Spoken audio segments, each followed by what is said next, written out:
Well, Michigan and Illinois went old school today. Indiana is for real, and the Ducks could be number one in the nation tomorrow. Locked on Big Ten Live starts right now.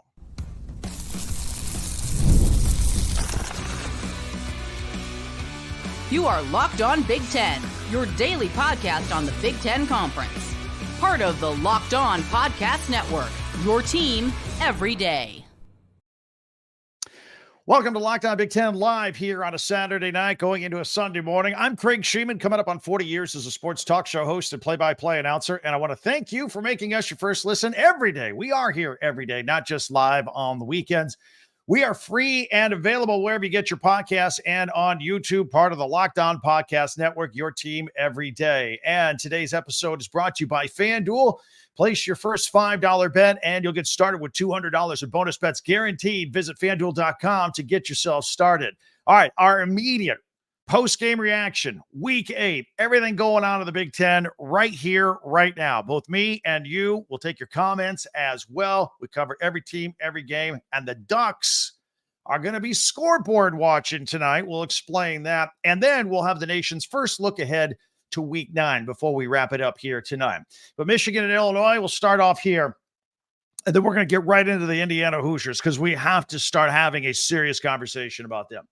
But I loved the Illinois leather helmet look. Wasn't that fantastic? I've been talking about it all week. It lived up to the billing. It was spectacular the way it looked on TV. CBS coming out, starting the broadcast black and white. Commentators dressing from the 1920s in their old school microphones. I loved it.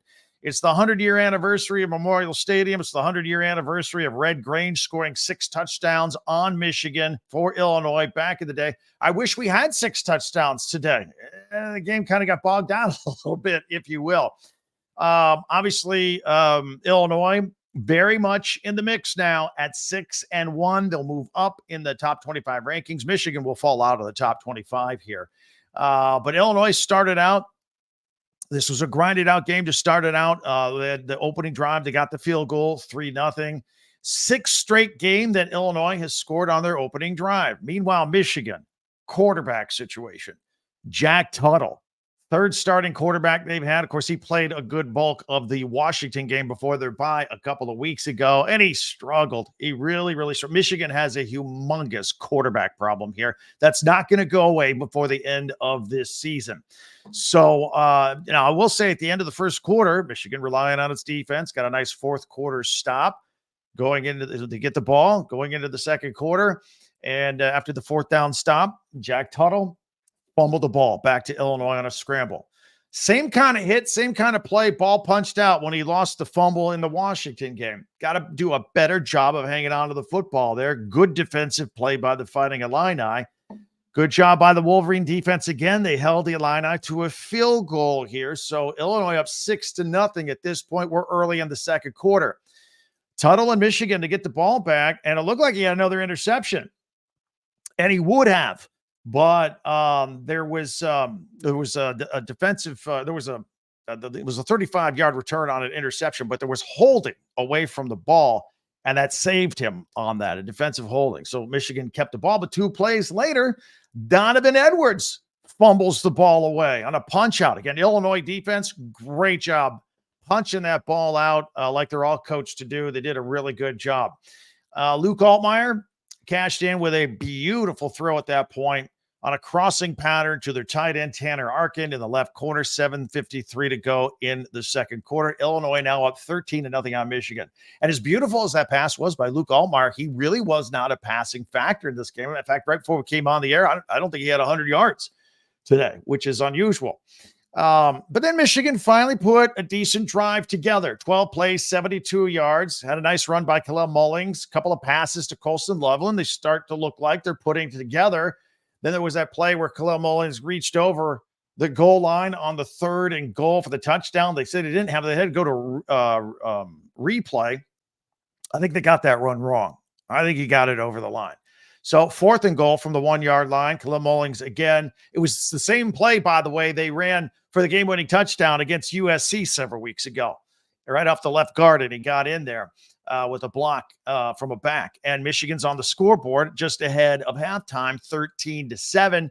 Illinois did get the ball back with plenty of time, about a minute 40 to go, and they botched their snap on a field goal, 44-yard field goal. They should have had it. They didn't. The snap was bad. It got blocked, the whole thing. So 13-7 is the score going into the half. And then in the third quarter, Illinois puts together a very solid 8-play drive for a touchdown, plus got the 2-point conversion. Now they're up 21-7, and things are looking bad for Michigan, and people are starting to get excited at Illinois. Late in the third quarter, Michigan puts together a 15-play drive. They got to settle for a field goal, but they botched theirs, and they came away with nothing. So we go to the fourth quarter. There was Michigan, a 4th and 18. Illinois rushes 6. Tuttle somehow finds Colston Loveland for 29 yards down the 15-yard line for a first down, but then Tuttle gets picked up on the next play. So really wasn't happening. That's how we end the final score, 21-7. Fewest points by a Michigan team in 10 years. They fall to 4-3, and they've got Oregon, Indiana, and Ohio State still on the schedule. And don't you think for a minute that Indiana game is a gimme like it used to be in the day. They're one of the best teams in the country. We'll talk about them next in just a moment.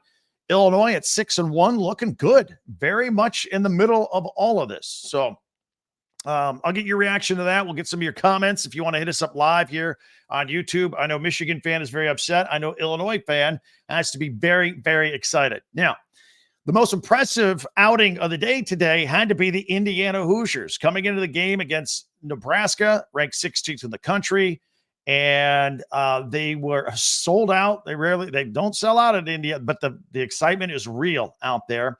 And the Hoosiers, I don't know how to describe it other than they drilled Nebraska from the get-go, 56-7.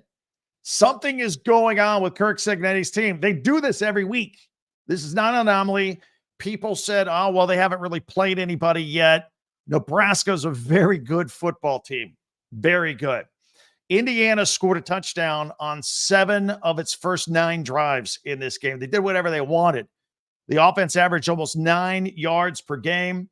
They didn't punt until 6 minutes to go in the game. The Hoosiers still have yet to trail in any game yet this year. Haven't been behind in the score ever. And they've yet to give up any points in the first quarter too. That's part of it. So again, Kurt Cignetti, he's never had a losing season in his career. He's not going to have a losing season this year. They got 7 wins already. If there's one concern for the Hoosiers, late in the first half, Curtis Rourke, their quarterback, who's starting to get a little attention nationally, might have even started trickling into some Heisman talk. Hurt his thumb real bad. There was blood coming out of it. We don't know if it's just a thumbnail that got ripped out. We don't know if the hand is broken, the thumb is broken. We don't know. They didn't know during the broadcast.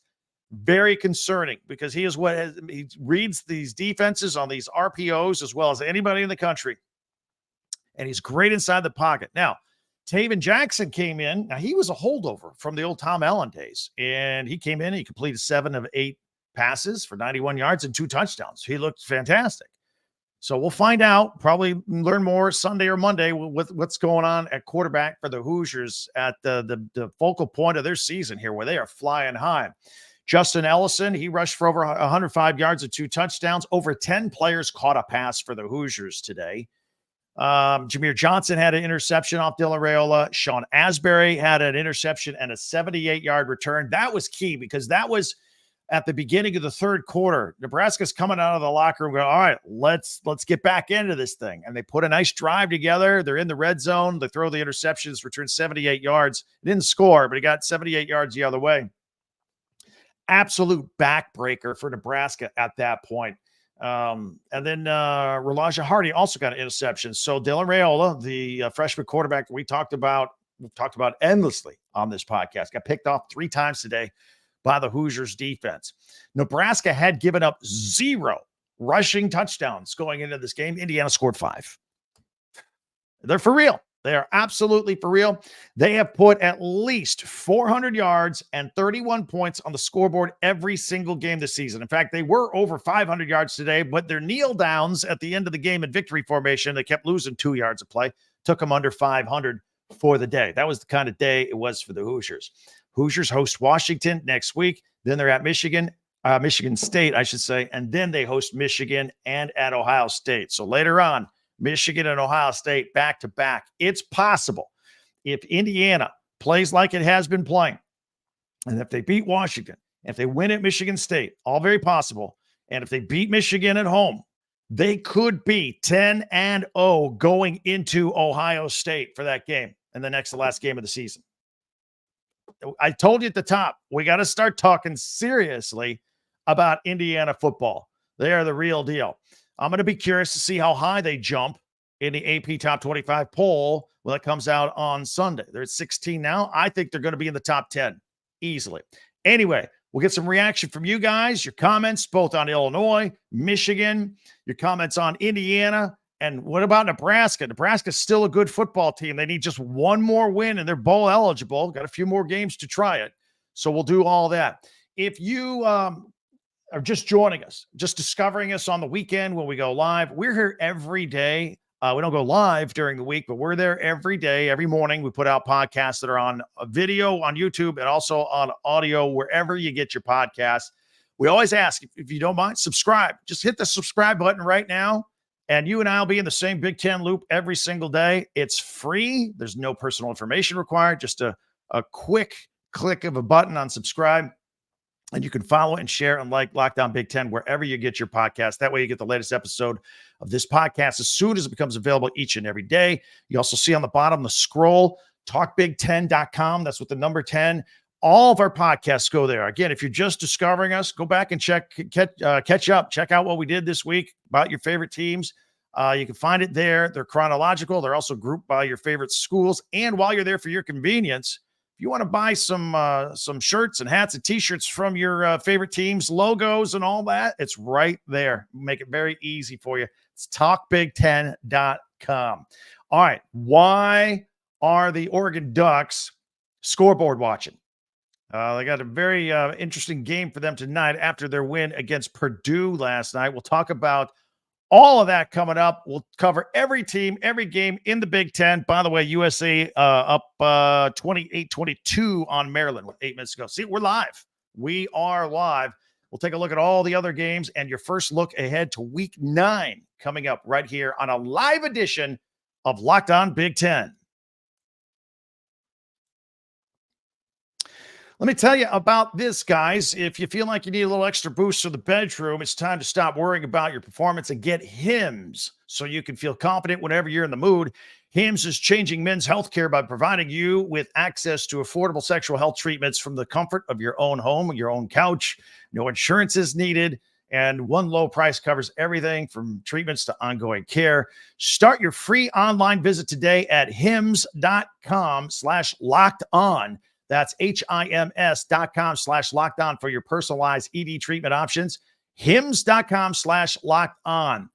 The products mentioned are chewable compound products, which are not approved by or verified for safety or effectiveness by the FDA. Prescriptions require an online consultation with a healthcare provider who will determine if appropriate. Restrictions apply. See website for details and important safety information. Subscription required. Price varies based on product subscription plan. Thank you for making Locked On Big Ten your first listen each and every day, you everydayers out there. Everybody else, if you're just joining us, welcome aboard. Thank you very much. Be sure to subscribe on YouTube, share, follow, and like Locked On Big Ten, your team every day, and check out our website, talkbig10.com. All right, we mentioned USC, 7:24 to go at Maryland, up 28-22 as we speak right now, as we're doing this live podcast. Now, here's going to be the thing to watch. The Trojans are in a bit of a slump. They're a good team. They were a good 500 team, but they're in a slump because they've lost 3 of the last 4 games, but they've lost them all on late scores. They got to learn how to close out games. We'll see if they close out this game at Maryland. Last minute scores by Michigan, Minnesota, and Penn State. Those are the 3 losses they've had. Pretty good teams, too. They got to learn how to close out games. Terps have been struggling as well. Last week, they had a horrible game against Northwestern where they had 4 turnovers and 3 in the fourth quarter. You can't do that. I saw earlier Miller Moss hit Hudson for the 22-yard pass, Kyron Hudson, at the end of the first quarter. That was a 7-0 score. Billy Edwards, who's a quarterback from Maryland, who does a pretty good job, to Octavius Smith. It was a perfect pass. There was a perfect pass defense of the receiver and yet a perfect catch in the corner of the end zone. Saw that one live. I was bouncing back and forth. That was a 16-yard touchdown. That was a drive where Billy Edwards was 6 for 6 passing for 75 yards. That game was tied up at 7 early in the second quarter. But then Miller Moss finding Jacoby Lane for a 15-yard touchdown that made it USC 14-7. And Woody Marks scored a 5-yard touchdown late in the second quarter to make it 21-7 USC. But Maryland came bouncing back. Billy Edwards to Ty Felton for an 18-yard touchdown to make it 21-14. And here they are. They got another touchdown and a conversion as well, a 2-point conversion to make it 28-22. So they're within 6. We're under 7 minutes to go in this game. We'll keep you updated on that. Elsewhere around the Big Ten, Wisconsin has won 3 games in a row. They beat Northwestern at Northwestern 23-3. They've had 3 wins against Northwestern, Purdue, and Rutgers, but they've outscored them 117-16. 101 points better than their opponents in the last 3 weeks. I just did the math there, right there. Joey Walker, 126 yards, a career high 128 last week against Rutgers. He's running the ball well. Braden Locke threw a touchdown and ran for another one.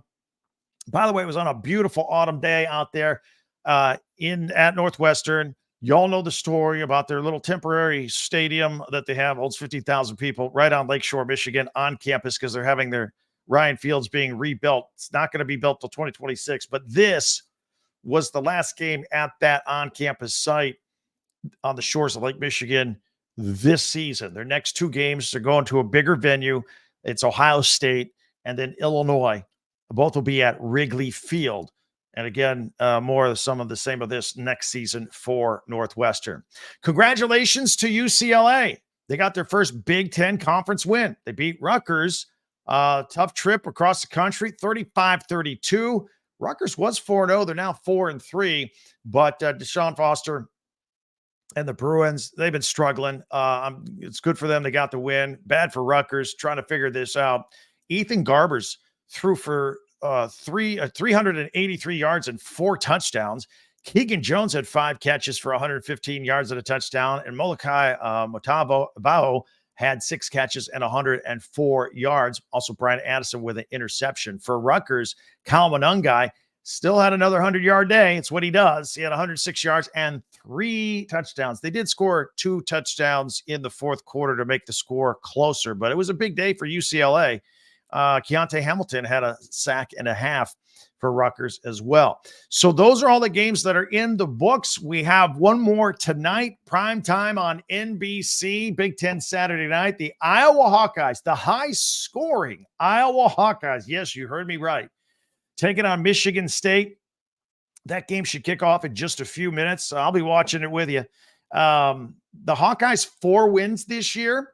They are averaging 37 points a game per win. This is not what they do. They usually score like 20 points a game, 7 points a game, 12 points a game, and find ways to win. And what is just inexplicable to me is that Iowa is doing it. Caden McNamara, if he throws for more than 100 yards, it's a big day. They're putting up these big scores without a passing game. If you have not watched Caleb Johnson run, he's their running back. You watch him tonight on national TV. He's capable of putting up 200 yards. That's what they do. And they still have the good defense and still have the good special teams. That's how Kirk Ferentz plays, coaches football. And by the way, if he wins, it'll be win 201. Woody Hayes is the all-time Big Ten leader in wins with 205. Kirk is second now at 2. If he gets tonight, it's 201. He's getting closer. Pretty good.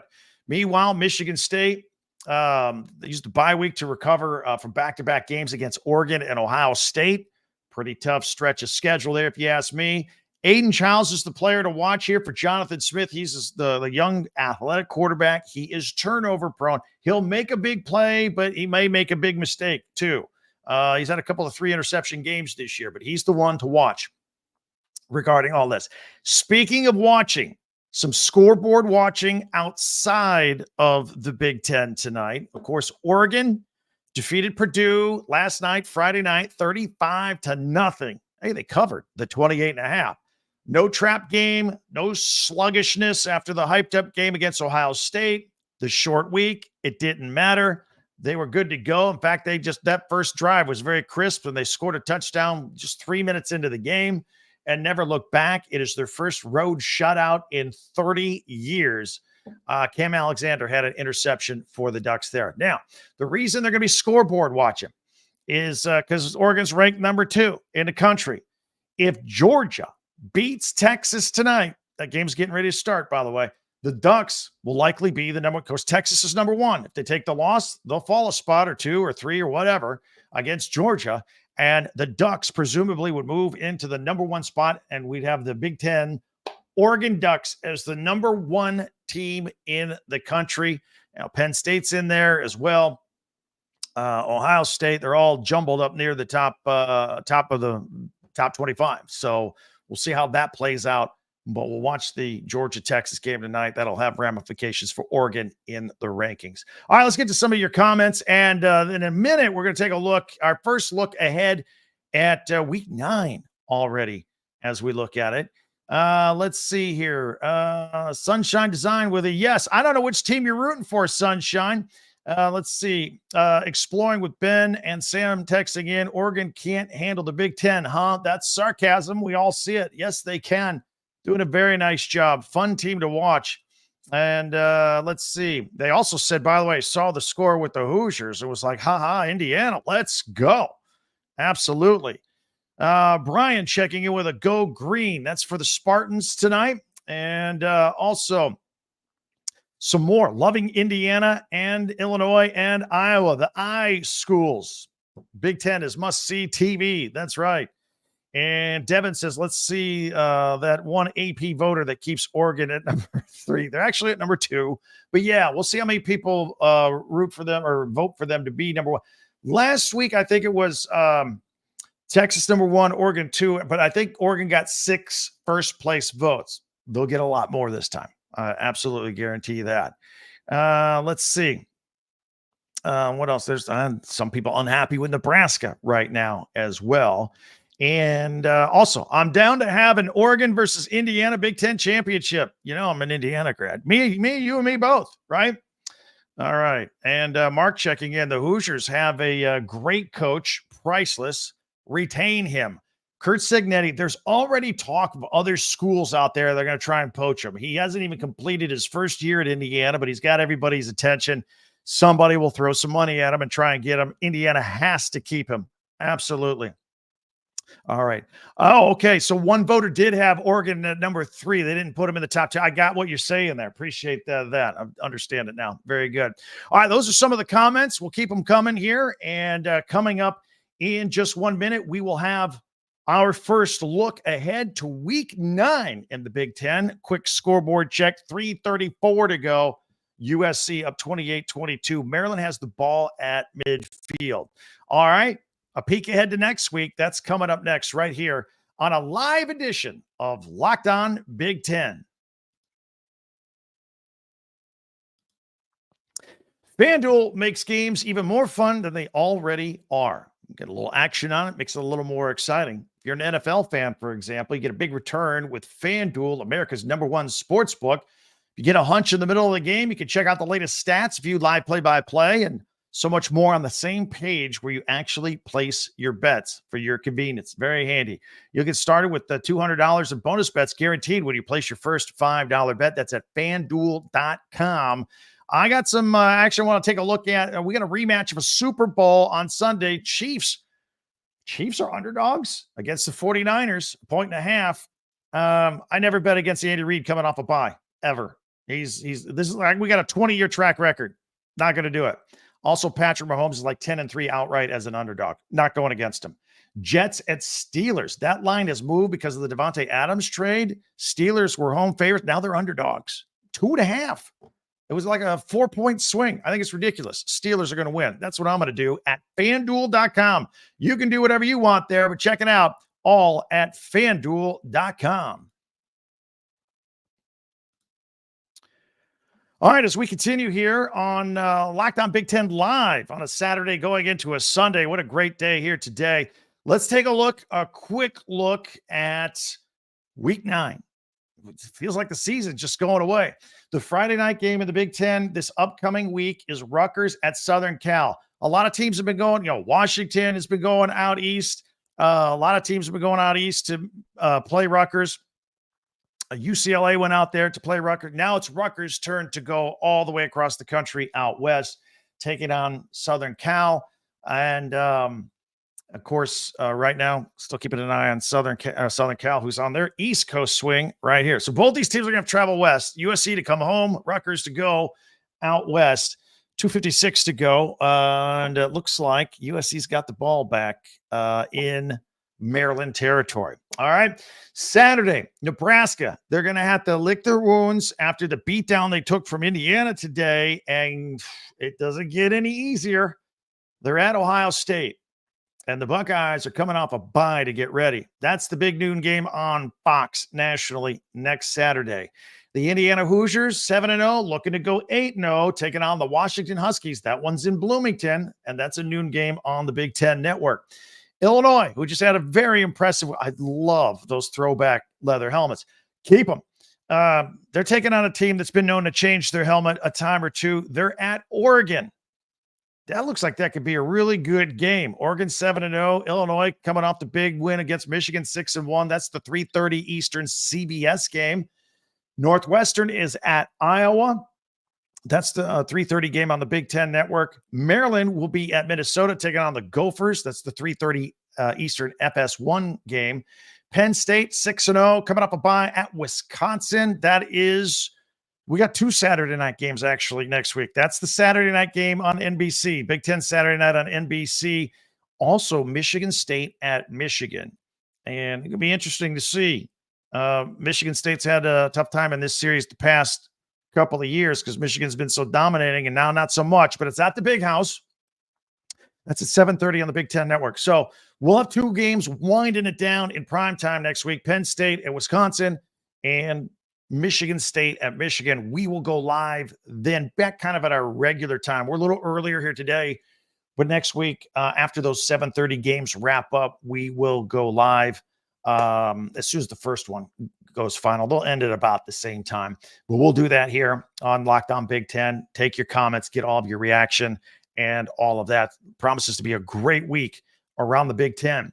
Let's take a couple more look at some more comments. Terry says Indiana will beat Oregon. Better offense and defense in Bloomington. Maybe.